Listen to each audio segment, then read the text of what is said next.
Okay, so this is Wetting the Waters, the Erie Canal at 200 years. Whoop, whoop. No, it's not 200 years yet. It's only 199. By the time this comes out, it'll be 200. That's what I doubt they had the official opening at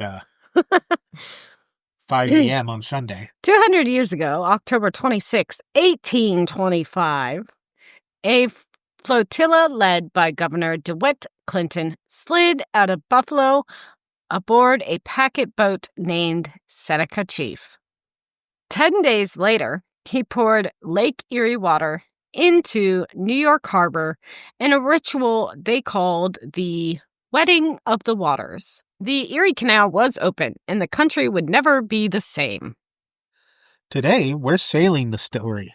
Why it was built, who actually dug it, the politics that nearly sank it, the triumphs, the disasters, Indigenous perspectives, plus our northern neighbor's answer on the Canadian side.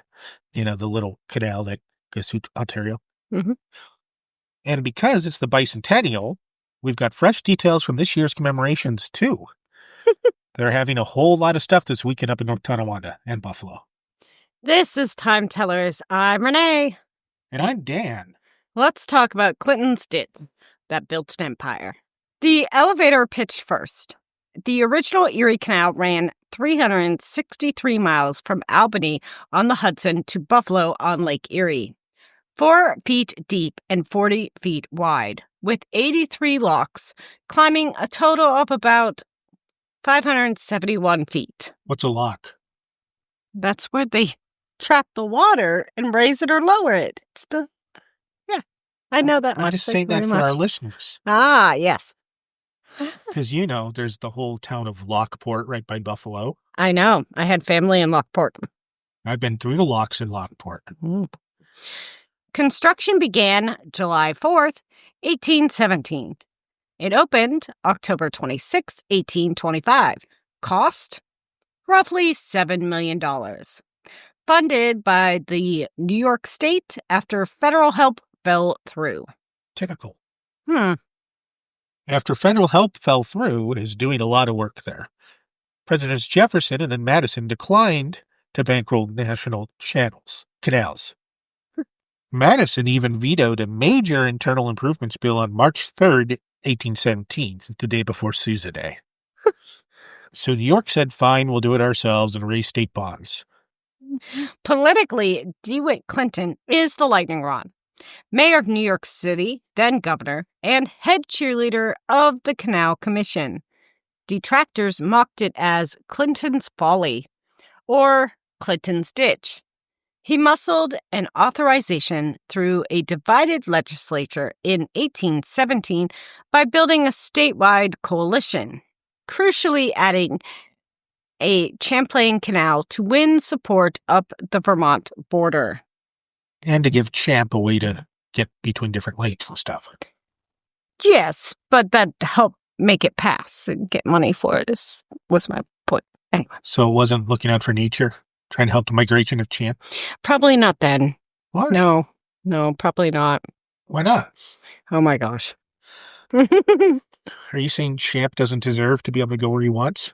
Why build it at all? Because this ribbon of water would slash freight costs and time. Moving a ton of goods from the Great Lakes region to Atlantic markets dropped from eye-watering sums. Often cited at $100 to $120 per ton overland to under $6 to $10 by canal. Wow. That's a big difference. Yeah. With transit shrinking from weeks to about 6 days. Those savings rocket boosted New York City past rival ports. Yeah, other ports like Boston and stuff. Because rockets existed and... No, you're right. They did not exist. But... Okay. In short, ambition plus geography plus politics equals the canal that supercharged U.S. commerce. Equals X over 2 times pi. And now I want pi. So sad. Too bad. Don't got any. Here's the twist. America didn't have a deep bench of trained canal engineers in 1817.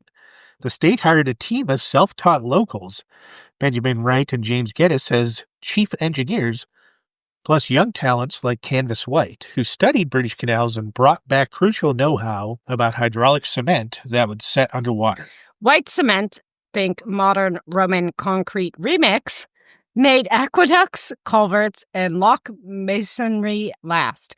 It's one of those unsung innovations that keep the canal from literally crumbling and has probably been fixed over the years. Times. Yes. Gotta keep having jobs for people, And who swung the picks? Thousands of laborers. U.S.-born farmhands drifting seasonally and growing numbers of Irish immigrants. They got the job done.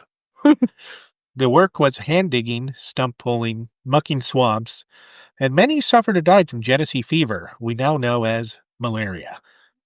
Similar to issues they had with the Panama Canal. The hardest spot, Lockport, where the canal had to claw up the Niagara Escarpment. Engineers built the famous Flight of 5 staircase locks, an 8-year slog of blasting, chiseling, and carpentry that's now partially restored and still mesmerizing to watch. Picture it, hand-operated gates, watering thundering through wooden wickets, boats climbing a hill at 5 lifts. It's industrial theater. When I want industrial theater, I go see Rammstein. That's funny. For all the glory, in hindsight, the Erie Canal's 8-year construction was anything but smooth. The newspapers of the 1820s read like a drama. Headlines shouting, "Embankment burst near Rome," or "Laborers stricken by fever along the Mohawk."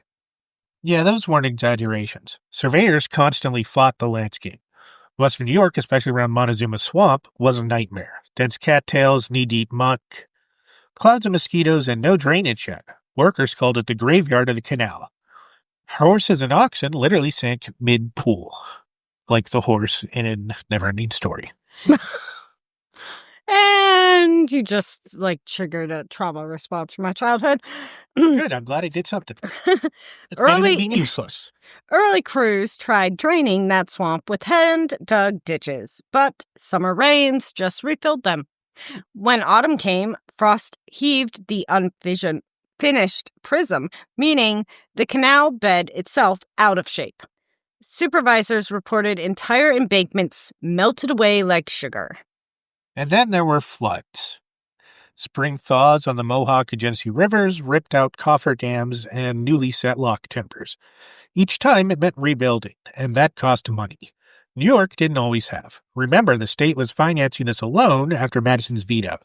When sections blew out, anti-canal legislators in Albany pointed and said, "See?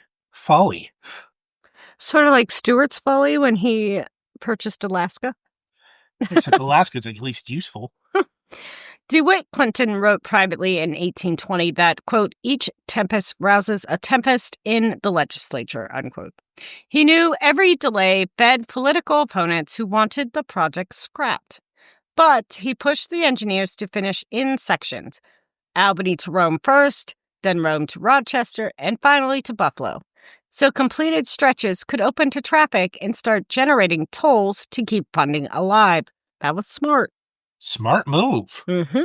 By 1823, the middle section opened, proving the concept worked and proving skeptics wrong, at least temporarily. But the human toll was steep. The workforce ballooned each summer to thousands, mostly Irish immigrants and upstate farmhands. Accidents were constant, cave-ins when clay walls collapsed, tree stumps catapulted from black powder blasts, even drowning incidents when mule teams slipped into unfinished cuts. Contemporary records from the Utica Gazette mentioned at least 50 fatal accidents in a single construction season along the Central Division. No worker compensation, no safety boards. Families just disappeared back into the countryside. Then came the invisible killer, the so-called Genesee fever. Locals blamed foul air from the swamp, but it was actually malaria. In Montezuma and Lyons, whole work gangs were struck down. The Canal Commission's doctor, Dr. Jabez D. French, noted bilious attacks in half the camp. Mortality climbed so high they had to recruit new laborers each season. When the canal finally opened in 1825, celebration quickly turned to tragedy again with the cholera epidemic of 1832. The disease, already raging in Europe, arrived in Quebec by ship, traveling down the St. Lawrence, then through Lake Ontario, into the interconnected canal network. Cholera earned the nickname the Blue Death. Because victims' skin turned bluish-gray from dehydration. It reached canal towns like Buffalo, Lockport, and Syracuse within weeks. Reports in the Albany Evening Journal spoke of boats deserted, crews perished, towns quarantined. in Rochester, toll collectors refused to handle coin for fear it carried contagion. In Utica, residents burned pitch and tar barrels to purify the air. I don't know how well that worked. The town of Schenectady banned boatmen from entering taverns. They just want to drink. None of it worked, by the way. Ironically, the very thing that made the canal a triumph of connection also made it a perfect disease highway. Cargo, passengers, livestock, everything moved faster than ever, including pathogens. Some historians call the Erie Canal America's first great vector. Yet the canal communities adapted. After 1832, towns along the route began establishing Board of Health, building primitive sewers, and insisting on cleaner wells. Early steps towards public health policy. Remember, this is 1830s, so long time ago. Out of the canal's hardship grew an understanding that infrastructure had social responsibilities too. Exactly. The Erie wasn't just a ditch, it was a laboratory where America learned how technology, politics, nature, and public health collided. Boom. That was a pretty weak boom. Yeah, I know. When the final lock gate closed and the first boat floated free, the newspapers lost their mind. The Buffalo Imperium headline for October 29th, 1825 shouted, because it was capital letters. Oh, I thought it was like some kind of advanced steampunk newspaper that actually shouted. Completion of the Grand Canal. In Our Venice? western waters are united with the Atlantic. The works of ages accomplished by the enterprise of New York. Look at your line. I'm just saying. The Albany Argus posted, from the shore of Erie to the Battery, the whole state burst forth in jubilee. Whee! That wasn't very jubilant. It's basically wall-to-wall live tweeting, 1825 style. Bells rang, cannons boomed, church choirs sang. And Buffalo folks fired a 30-gun salute. A 32-gun salute, not 30. It's America, there has to be more guns. In New York City, shipyards draped bunting.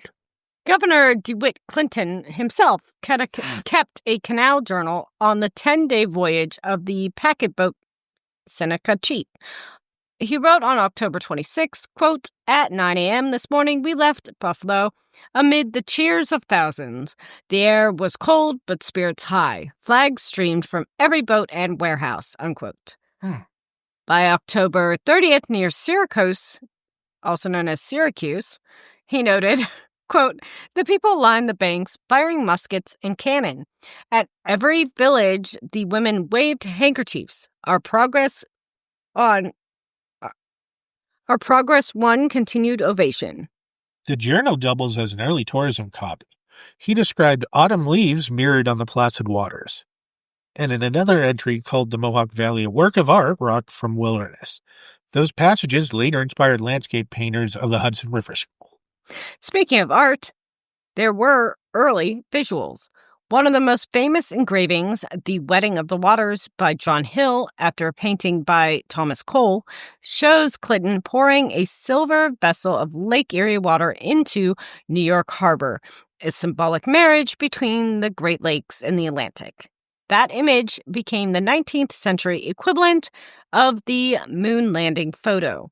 Copies in textbooks, murals, even 1908 postcards. And for anyone doubting how connected people felt, get this. They staged a cannon relay salute. Of course, America and guns. Yes.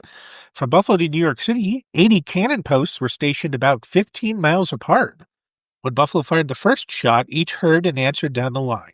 A 90-minute chain reaction announcing the canal's opening all the way to the harbor. Think of it as the original viral signal. Imagine standing on the Hudson that day, mule bells jingling, church bells answering, flags of every nation in the harbor. One eyewitness, printer Isaac Riley, wrote that, quote, "Men wept as though at a funeral, yet rejoiced as at a birth, unquote. That's how monumental it felt. That sounds exciting to me. Today, you can still see that moment. The New York State Archives holds Clinton's handwritten travel notes, and the Fenimore Art Museum in Cooperstown preserves those commemorative paintings. Even the Erie Canal Museum in Syracuse has a scale model of the Seneca chief. Its tiny deck lined with Lilliputian spectators frozen mid-cheer. And now, 200 years later, the story 199. circles back. In 2025, a full-scale replica of Seneca Chief is retracing the same route, stopping at canal towns for reenactments. This fall, when it reaches New York Harbor, Governor Cathy plans to repeat the Wedding of the Waters ritual, Lake Erie water meeting the Atlantic once again. Yay. Are you going? Probably not. Why? Oh my gosh, we have No this fun. discussion every time. Yeah, but Buffalo's close. That's true, Buffalo is close. Wait, no, New York Harbor. Yeah, but it's starting in Buffalo. and going all the way over. I know. So you can at least see it in Buffalo. Oh, I see what you're saying. Gotcha. I don't know if it's already on the way or not. If I had to guess, it's probably on the way and it's going to get there on Sunday. That would be my guess. Today is Thursday, then yeah, it's Probably on its way. I don't know for sure, but I mean, that makes sense. Mm-hmm. 2 centuries apart, same idea, connect people, celebrate ingenuity, and remind everyone that a state once dug its way into history, one shovelful at a time. Before the Erie Canal ever existed, this was and remains indigenous land. The route winds through territories of the Haudenosaunee Confederacy, the Seneca, Onondaga, Cayuga, Oneida, Mohawk, and Tuscarora, then touches areas tied to the Mohican Nation and other Algonquin peoples. Long before shovels or locks, these nations traded and traveled along the same valleys. The canal followed pathways that had already been ancient routes of diplomacy and exchange for centuries. But by the early 1800s, treaties like the Canandaigua and Big Tree had opened most of western New York to settlement. But those documents promised as protection often led to dispossession. By the time canal work began, indigenous lands were shrinking and the new state ditch cut through former hunting grounds and waterways central to their survival. Workers unearthed fishwares, stone hearths, and burial mounds. What's a burial? Along the Mohawk and Genesee. Most were noted briefly in engineers' journals, then, unfortunately and cruelly, destroyed. To the state, the landscape was raw material. To Native communities, it was memory and ancestry. Some Haudenosaunee people found work as guides or traders. Others resisted, and many adapted, facing a system that took far more than it gave. The canal accelerated settlement, disease, and environmental change, but it also left space for quiet resilience that never disappeared. 200 years later, that truth is finally being woven into the story. Bicentennial exhibits now include land acknowledgments and Haudenosaunee voices reminding visitors that these waters were navigated long before 1825. Walk the towpath today and you're treading on overlapping histories, indigenous trails beneath canal stone.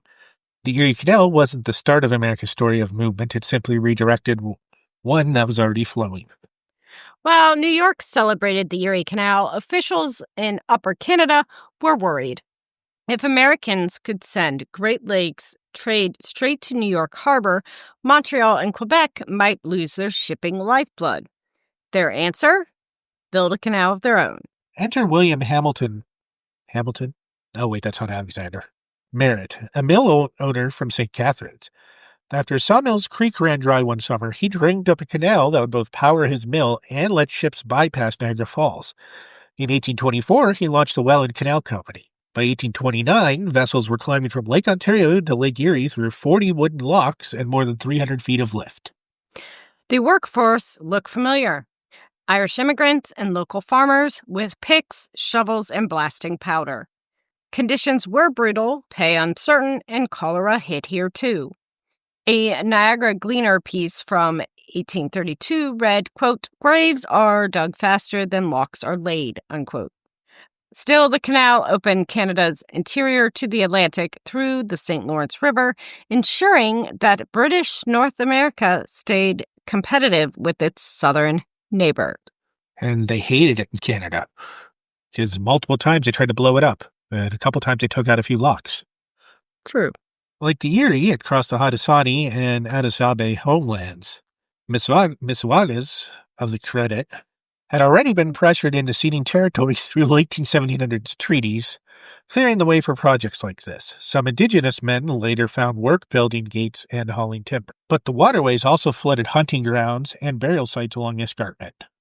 Rivalry soon turned to interdependence. By the 20th century, the Erie and Welland canals formed one continuous shipping artery, the backbone of the Great Lakes St. Lawrence Seaway.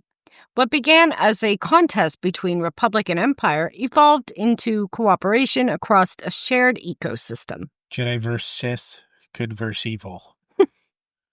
Well, you said Republic and Empire. I guess I did. Two nations, same current, both carved their futures with water and stone, and both are still living with the consequences. We've covered the politics and the progress, but now it's story time. Here's another Erie Canal tale you probably haven't heard in school. The toll that paid itself. New York charged boats by weight and distance, and traffic exploded so fast that the canal repaid its entire $7 million construction costs within a decade. By the 1830s, it was pouring more money into the state treasury than any other source. When we talk about the Erie Canal, we tend to picture mules and barges, not algae blooms and invasive fish. What about zebra mussels? Yeah, but 200 years later, the canal's biggest legacy might actually be environmental. Right, the canal literally replumbed New York State, connected waters that had never touched before, the Hudson River tributaries, Finger Lakes outflows, and the Great Lakes basins, creating new migration routes for species. Some were harmless, others not so much. One of the first surprises came with the sea lamprey in the 19th century, later followed by the alewife and, like Dan said, the zebra mussels in the 20th century. These invaders slipped through the connected waterways and devastated native fish like lake trout and whitefish. The same corridors that carried wheat and timber also carried ecological upheaval. And I got to use a scuba tank and scrape them off of boats. Fun. Yeah. Doesn't that sound fun? Not to me at all, no. Why? I'm not a big fan of water. I know, you just don't like fish. I don't like fish. Unless you're eating them. You're not wrong. I'm not wrong. Am I usually wrong? And human alteration didn't stop there. To keep the canal navigable, engineers dammed and diverted rivers. You made me say dam on the podcast. Lowering That's water not table. a curse word. Look how it's spelled. I don't care. That's not the curse word. I don't care. Okay, Hoover Dam. Carry on. Carry on my wayward son. Fine, I'll carry on my damn sentence. Towns that had once relied on predictable creeks suddenly found the mills idle or their farmland under dam water. Yet there was a flip side. The canal spurred a conservation awakening. By the late 1800s, naturalists and local farmers started lobbying to protect the Mohawk Valley wetlands. Partly because they realized draining and dredging everything caused erosion and drought cycles. Some historians credit the canal's excesses with inspiring early state park movements. Ties into our National Park episodes. Just wait until we go through all 50 states and talk about the state parks in each one. Fast forward to today, and you'll see the Erie Canal repurposed as an Erie Canalway National Heritage Corridor, a 500-mile recreational and educational trail. Kayakers glide where mule barges once towed cargo, and lock tenders now double as park rangers and history interpreters. And in this bicentennial year, scientists are collaborating with canal managers on eco-restoration projects, planting buffered vegetation, installing fish ladders, even experimenting with smart locks that detect invasive species in ballast water. 2 centuries after the first dig, they're still learning how to balance progress with preservation. Erie Canal reminds us that every human masterpiece rewrites nature's script.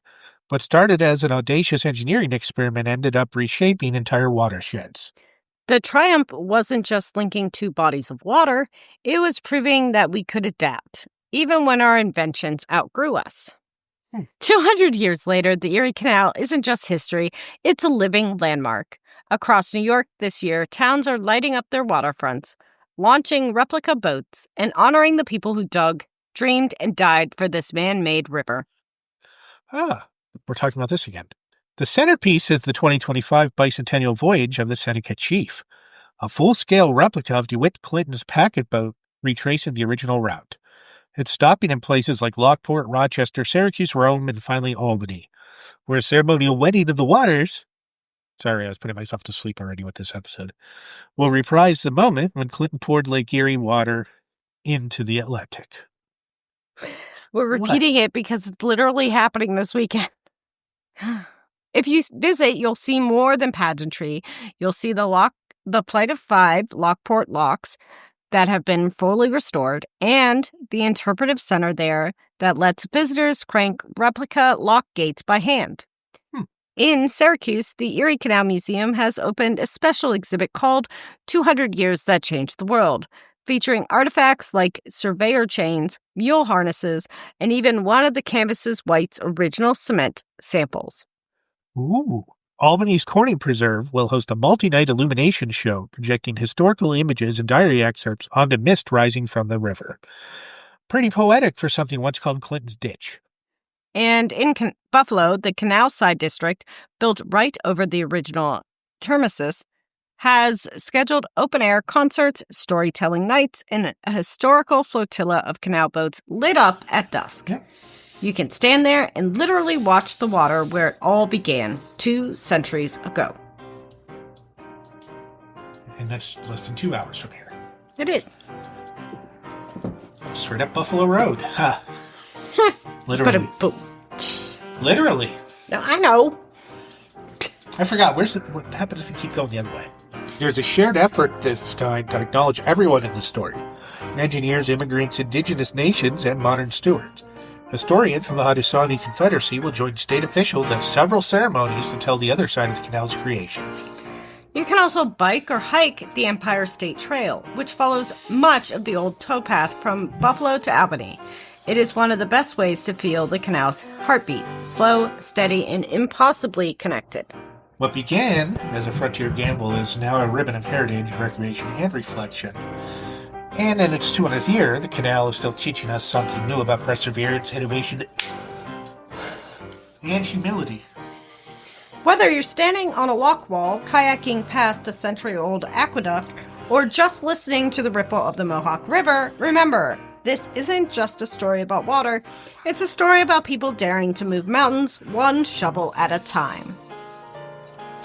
In only 8 years, a state-funded idea, many called Folly, became the hinge that swung a continent's economy.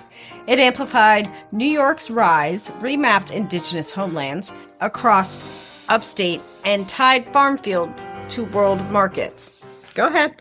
2 centuries later, we can still hear the lock gates creak and the debates about who benefits, who pays, and who bears the cost. For Time Tellers, I'm Renee. I'm Dan. Happy 200th to the Erie Canal. See you downstream. Bye.